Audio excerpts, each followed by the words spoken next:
গোলাম আজম, তিনি বাংলাদেশ জামায়াত ইসলামী, তখনকার পূর্ব পাকিস্তান জামায়াত ইসলামীর আমির ছিলেন, এটা নিয়ে কোনো সন্দেহ নাই।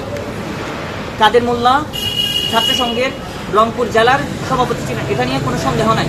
প্রত্যেকটা নেতা, ওইখানকার প্রত্যেকটা মানুষ ছাত্র সংঘ বা জামায়াত ইসলামী নেতৃত্ব ছিলেন, এবং বাংলাদেশ জামায়াত ইসলামী এবং ছাত্র সংঘ রাজাকার আল বদর আল শামস গঠন করে, এটা নিয়ে আমাদের কোনো সন্দেহ নাই। এখন যখন আপনি তার বিচার করতে যাচ্ছেন, যখন আপনি তাকে তাড়াহুড়া করে রাজনৈতিক উদ্দেশ্য নিয়ে তাড়াহুড়া করে বিচার করতে যাচ্ছেন ফৌজদারি অপরাধে, তাহলে তো আপনি এত বছর আগে সাক্ষী নাও বা পেতে পারেন, অথবা আমাদের কাছে তথ্য আছে সাক্ষীকে বেশ কয় বছর আগে সাক্ষীদেরকে তথ্য প্রমাণ সহ সরিয়ে ফেলা হয়েছে, একটা সংগঠন এসব তথ্য সরিয়ে ফেলেছে। ফলে দেখা যাচ্ছে আওয়ামী লীগ রাজনৈতিকভাবে তাদেরকে দমন করার জন্য তৎক্ষণাৎ তাদেরকে বিচারের আওতায় আনতে গিয়ে এই ঘটনাটা ঘটে। ফলে দেখা যায় এই যে পুরো যে বিচার ব্যবস্থা, এটাকে একটা সন্দেহের উদ্রেক ঘটায় মানুষের মনে। কিন্তু আপনি যদি দল হিসেবে বিচার করেন, দেখেন আপনি যদি ফৌজদারি অপরাধে আপনি কাদের মোল্লার বিচার করেন, তাহলে তো হবে না, সে তো নেতা। দেখেন সাদ্দাম হোসেন বা তানভীর হাসান সৈকত বা এখানকার ঢাকা বিশ্ববিদ্যালয়ের নেতৃত্ব ছিলেন, প্রধানতম নেতৃত্ব ছিলেন, বা বাংলাদেশ ছাত্রলীগের প্রধানতম নেতৃত্ব ছিলেন, ওনারা তো সরাসরি অংশগ্রহণ করেন নাই। আপনি যদি ওই একই মামলা দিয়ে যদি আপনি বিচার করতে চান, তাহলে তো শেখ হাসিনাও তো অপরাধী না, ছাড় পেয়ে যাবে। ফলে আপনি দল হিসেবে বিচার করতে হবে, আপনাকে দল হিসেবে অবশ্যই বিচার করতে হবে।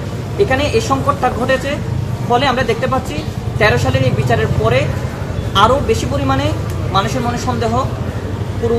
দেখেন এই রাজাকারের যে বিচার, এই রাজাকারের বিচার 71 সাল থেকেই একটা দাবি আকারে ছিল, এটা এখনো পর্যন্ত আছে এবং 1000 বছর পরেও থাকবে, সেটা 24 নিয়েও থাকবে।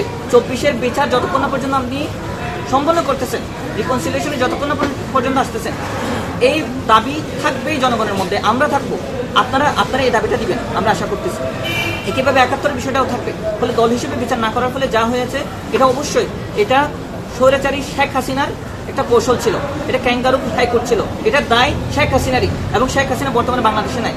ফলে শেখ হাসিনা স্বৈরাচারী, শেখ হাসিনার কৌশলের দায় বাংলাদেশের মানুষ নিবে না। বাংলাদেশের প্রত্যেকটা মানুষ, আমরা আশা করি 71-কে ধারণ করে, আমরা 71-কে এবং 24-কে ধারণ করি, আমরা 90-কে ধারণ করি। যারা আমাদের উপর গণহত্যা চালিয়েছে ইতিপূর্বে, তাদেরকে অবশ্যই রিকনসিলিয়েশনের মাধ্যমে আসতে হবে, বিচার প্রক্রিয়ার মাধ্যমে আসতে হবে।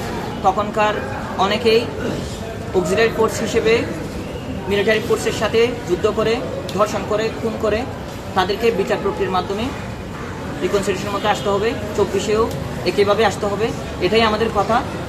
পাকিস্তানি কি পাকিস্তানি না, সেটা যে কোনো সংগঠন যাদের নাম মেনশন করা হয়েছে তারা প্রমাণ করবে তারা পাকিস্তানি না। তারা যদি পাকিস্তানি না হতো, তাইলে 14ই জুলাই যখন তুমি কি আমি কে রাজাকার, যেটা আমরা আইরনি করে বলেছিলাম, খুব ফেটে পড়েছিলাম আমরা, সেটাকে যারা এখানে প্রতিষ্ঠিত করতে চাই, আমাদের সবাইকে রাজাকার হিসেবে প্রতিষ্ঠিত করতে চাই, যে রাজাকার আমাদের কাছে একটা গালি। 2018 সালে যখন আমাদেরকে রাজাকার বলা হয়েছিল, আমাদেরকে রাজাকার বলেছিল মতিয়া চৌধুরী, আমরা বলেছিলাম মতে মদিয়া তুই রাজাকার, আমরা রাজাকার এটাকে গালি হিসেবে নিই। রাজাকার সবসময় গালি হিসেবে থাকবে। ফলে যারা এখানে রাজাকার এখানে নর্মালাইজ করতে চাই, তাদেরকে আমরা ঘৃণাভরে প্রত্যাখ্যান করবো, সেটা 1000 বছর পরে হলেও। পাকিস্তানি কি পাকিস্তানি না, পাকিস্তানপন্থী কি দিল্লিপন্থী, সেটা যে দলের নাম নেওয়া হয়েছে সেই দলের কর্মকাণ্ডে বোঝা যাবে। আমরা এটাই প্রত্যাশা